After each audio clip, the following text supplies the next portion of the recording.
9월 달에 금리 인하할 확률이 시장에서는 연방금리 선물 기준으로 보면 100%입니다. 거의 9월에는 금리 인하를 한다고 시장에서는 배팅이 들어가 있다. 이렇게 보시면 되시고요.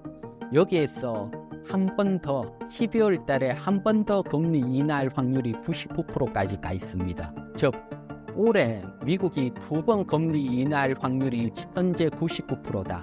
그러니까 생각보다 강하게 금리 인하를 한다는 겁니다.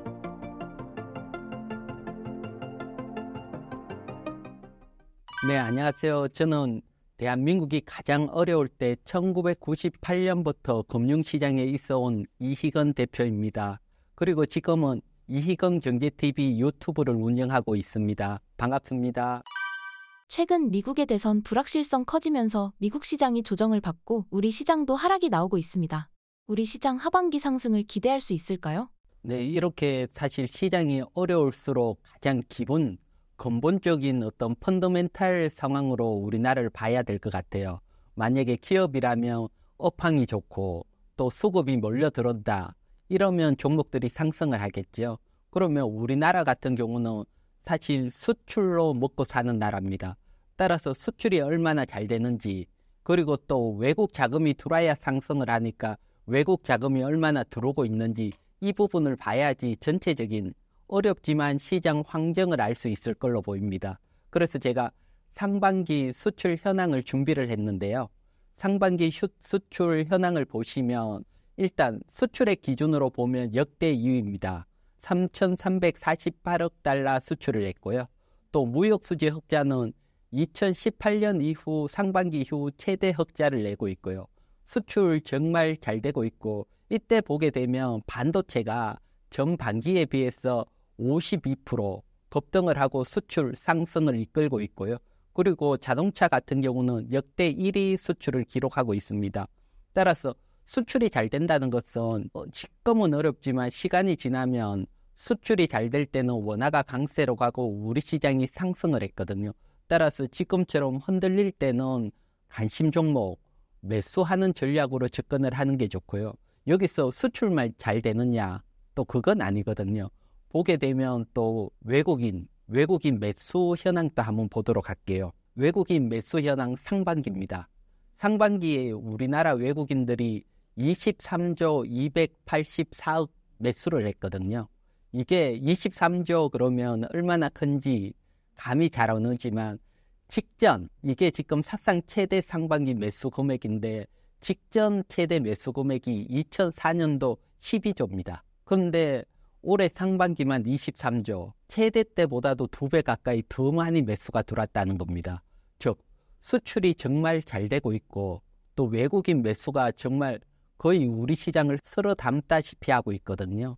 이렇게 수출 잘 되고 외국인 매수가 들어올 때는 시장이 좀 어렵더라도 시간이 지나면 반등을 하는 그런 경우들이 많으니까요. 어려울 때 조금 힘을 내시고요.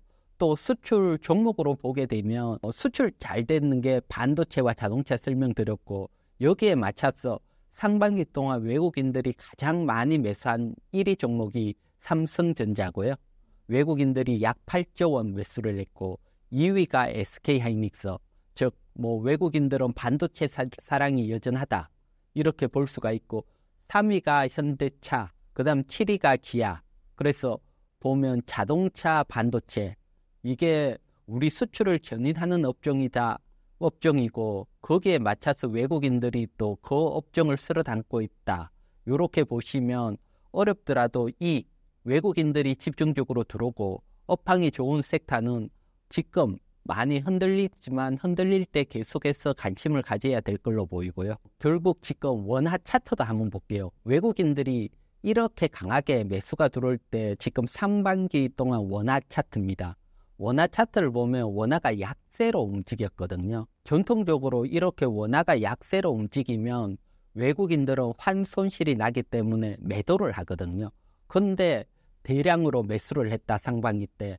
그러면 지금 환율을 보는 게 아니고 향후 시간이 지나면 원화가 지금보다는 강세로 가겠다. 그걸 보고 매수가 들어온 걸로 보여지고요. 그래서 지금은 달러당 1,400원이죠. 1,400원 부근에 왔다 갔다 하지만 결국은 이게 내년, 후내년 지나면서 1,000원까지 강세로 가면서 우리 시장은 강세로 가고 그걸 보고 지금 환수익을 보고 상반기 때 외국인들이 우리 시장에 강하게 돌았다. 그렇게 볼 수가 있고요. 그러면 원화가 강세로 가려면 달러가 약세로 가야 됩니다.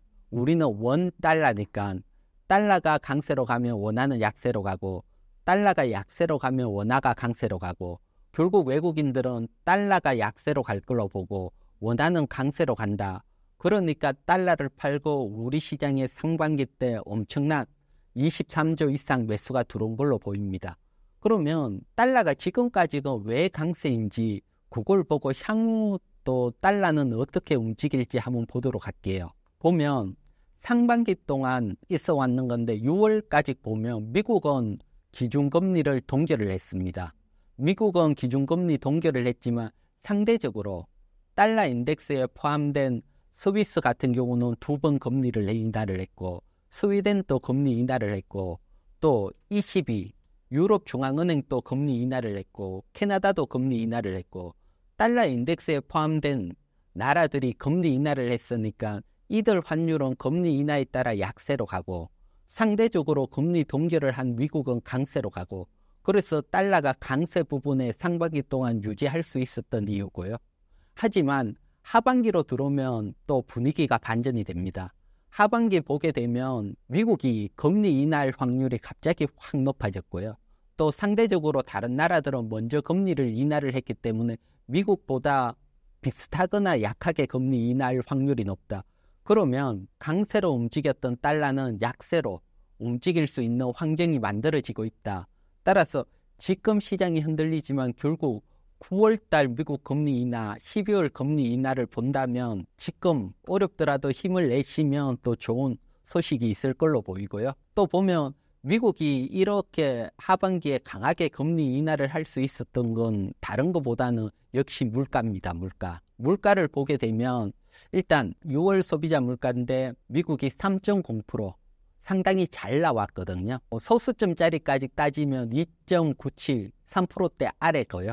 그래서 소수점 첫째 자리까지 가니까 3.0%로 나왔지만 결국 3% 아래까지 소비자 물가가 밀려왔다. 또 특히 소비자 물가 중에서 가장 높은 임대료 물가도 결국은 잡혀가고 있거든요. 지금 6월달 보면 5.2%로 임대료 물가가 세부 물가 중에 가장 높지만 이 임대료 물가 자세히 보면 지금 보게 되면 지금 엷은 하늘색이 임대료 가격입니다. 임대료고 오렌지색, 주황색이 임대료 물가인데 임대료 가격은 전년도 대비 보면 벌써 마이너스로 하락을 해 있습니다. 따라서 임대료가 이렇게 먼저 하락을 했다는 것은 임대료 물가는 결국 수렴을 하고 점점 자연적으로 하락을 해간다. 따라서 가장 속색이는 물가도 자연스럽게 잡혀가는 분위기다. 그러면 물가에 대한 안정감이 생기고 그렇다면 금리 인하를 좀 더 강하게 할 수 있겠죠. 그래서 6월 소비자 물가 발표가 되고는 미국 금리 인하 확률이 확 높아졌거든요. 금리 인하 확률이 얼마나 높아졌느냐 보게 되면 현재 기준으로 보면 이번 주에 있을 7월 FOMC에서는 금리 동결할 확률이 96%로 거의 금리는 동결된다고 볼 수 있고요. 대신 9월 달에 금리 인하할 확률이 시장에서는 연방금리 선물 기준으로 보면 100%입니다. 거의 9월에는 금리 인하를 한다고 시장에서는 배팅이 들어가 있다. 이렇게 보시면 되시고요. 여기에서 한 번 더 12월 달에 한 번 더 금리 인하할 확률이 99%까지 가 있습니다. 즉 올해 미국이 2번 금리 인하할 확률이 현재 99%다. 그러니까 생각보다 강하게 금리 인하를 한다는 겁니다. 그래서 이렇게 금리 인하 모멘텀들이 남아 있으니까요. 9월로 7월 FOMC가 끝나면 다음은 9월 FOMC니까 이번 주가 지나고 나면 9월 FOMC 금리 인하를 보고 어려웠던 시장들이 반등이 나올 확률이 높다. 이렇게 설명을 드리고요. 그 다음 금리 인하가 이렇게 강하게 가니까 미국 정책 금리에 민감한 2년물 국채 금리도 보면 지금 하락을 하고 있거든요. 그래서 이것도 금리 인하를 받침하고 있다. 이렇게 보여지고요. 시장에서는 금리 인하될 걸 보고 미리 2년물 국채 금리도 하락을 하고 거기에 따라서 달러도 강하지는 않지만 약세로 살짝 움직이려는 모습이 나오고요. 그래서 결국은 미국이 금리 인하가 강하게 가고 달러가 약세로 가고 우리 원화가 강세로 가면서 시장은 상승이 나온다. 이게 하반기로 가면 갈수록 더 힘을 받을 거고 내년 후내년에는 더 강한 힘을 받을 거다. 이렇게 보여지고요. 그러면 현재 달러 월봉 차트를 한번 볼게요. 달러 월봉 차트를 길게 해서 이렇게 보면 현재 달러 위치가 2010년대에 비해서 훨씬 강달러거든요. 2010년 그때에 비해서 2020년이 더 높은 우상향을 하고 있고 달러가 워낙 강달러입니다. 이런 강달러 위치에서 달러가 약세로 바뀌게 된다. 그걸 보고 상반기 때 외국인들이 23조 284억 엄청난 돈을 우리 시장에 미리 매수가 들어온 거잖아요. 이건 외국인 기준으로 보면 외국인들은 항상 두 가지 수익을 노리고 우리 시장에 접근을 합니다. 첫 번째는 환율에서 환수익, 그리고 두 번째는 주식이나 채권에서의 자본 수익. 이 두 가지 수익을 노리고 역대 큰 돈이 들어오고는 항상 둘 다 수익을 내고 나갔거든요.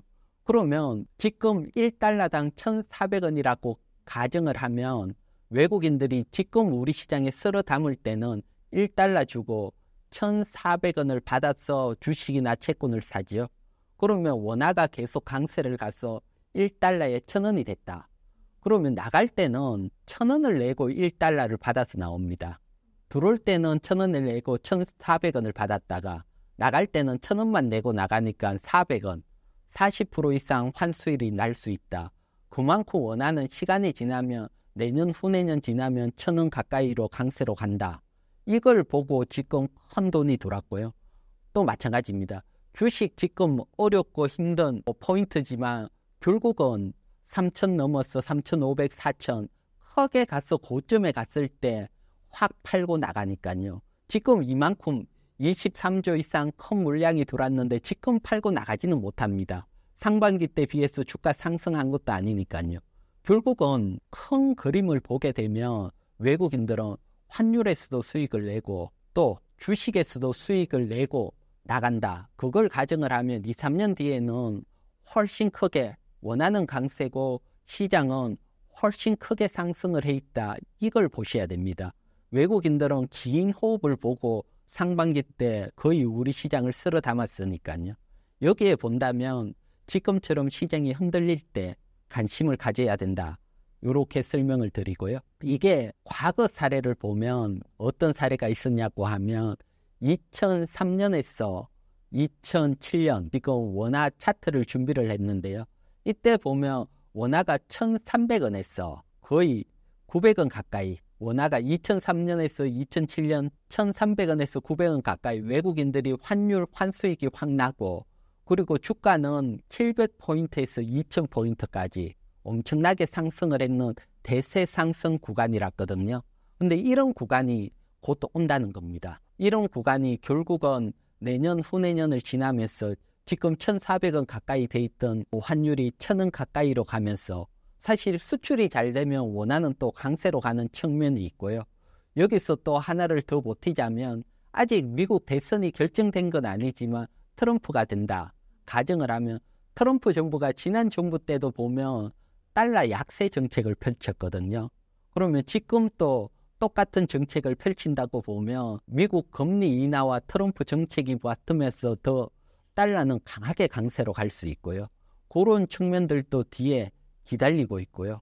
또 일본 같은 경우 지금 엔화 방어를 위해서 금리 인상, 그러니까 엔화가 강세로 턴을 한다. 그것도 달러 약세로 만드는 환경이고요. 그러면 하반기로 가면 갈수록 달러가 약세로 갈 수 있는 환경이 되고 우리 시장은 강세, 그러니까 원화가 강세로 가면서 시장이 강세로 갈 수 있는 환경이 만들어지고 있다 설명을 드리고, 그렇다면 이럴 때 어떤 업종들을 접근을 해야 되냐? 결국 보면 가장 펀더멘탈입니다. 수출이 가장 잘 되고 상반기에 외국인들이 가장 매수가 많이 한 반도체입니다. 반도체 탑픽으로 지금 조정이 받을 때 또 매수 기회로 보고 있고요.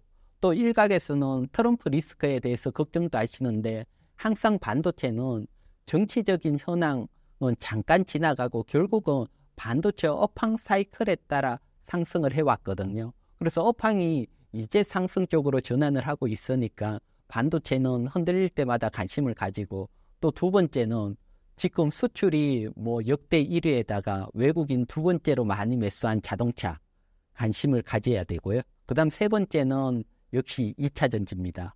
지금 2차 전지 업황 쪽에서도 보더라도 일단 테슬라 주가가 상반기하고는 방향이 바뀌어 있고요. 또 양극재 가격이 턴을 하는 모습들을 보이니까 뭐 2차 전지 요 세 업종에 집중적으로 관심을 가지는 게 좋아 보입니다. 여기에다가 사실 지금 어려운 것들 하나 더 붙이자면 지금 코스닥이 더 어렵거든요. 상대적으로 거래소보다. 그래서 코스피하고 코스닥 차트를 한번 보도록 할게요. 차트를 보게 되면 코스피는 뭐 이평선들이 정배열이고 상승하는 모습이고, 코스닥은 역배열이고 하락하는 모습이 눈에 선하게 나오고요. 이 차이점은 다른 게 아니고 검투세 영향으로 보입니다. 즉 검투세는 기관이나 외국인들에게 적용이 되는 게 아니고 개인들에게만 적용이 되고요.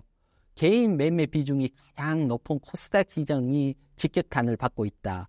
이렇게 설명을 드릴 수 있기 때문에 이 검투세 문제도 하루빨리 해결이 된다면 지금 여러분들이 가장 어려운 좀 개별주에서도 강한 상승이 나올 수 있으니까 이 검투세 폐지 이 부분에 대해서도 사실 뭐 말이 안 되는 정책이니까요. 하루빨리 폐지가 되고 또 시장이 상승하는 그런 순간으로 와주기를 기다리고요. 그래서 전체적으로 보면 지금 가장 어려운 상황이지만 결국은 시장이 긴 텀을 1년, 2년 본다면 지금보다는 상승할 수밖에 없는 구조니까요.